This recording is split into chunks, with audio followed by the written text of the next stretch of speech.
التكاثر حتى زرتم المقابر আল্লাহ বলে তোমরা যে দুনিয়ার প্রতিযোগিতা করতেছ, কে কত বিল্ডিং দিতে পারে, কে কত বড় ধনী হতে পারে, কে বেশি কামাই করতে পারে, এই দিকে তোমরা প্রতিযোগিতা করতেছ।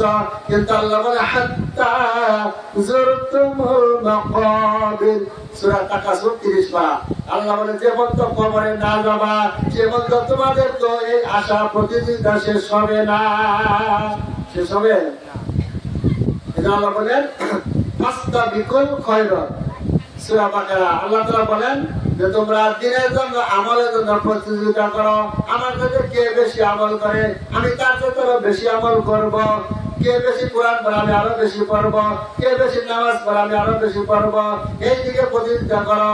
কিন্তু দুনিয়ার দিকে যদি প্রতিযোগিতা করতে চাও তাহলে আল্লাহ বলেন যে কবরে যাওয়ার আগ পর্যন্ত তোমাদের আশা মিটবে না। কেননা আল্লাহর নবী তাআলা বলেন দুইটা পাহাড়ের মাঝখানে যে পাহাড় আছে, দুই পাহাড়ের মধ্যবর্তী স্থান যদি তোমাদের জন্য স্বর্ণে পরিণত করে দেওয়া হয় তবু তোমাদের আশা মিটবে না।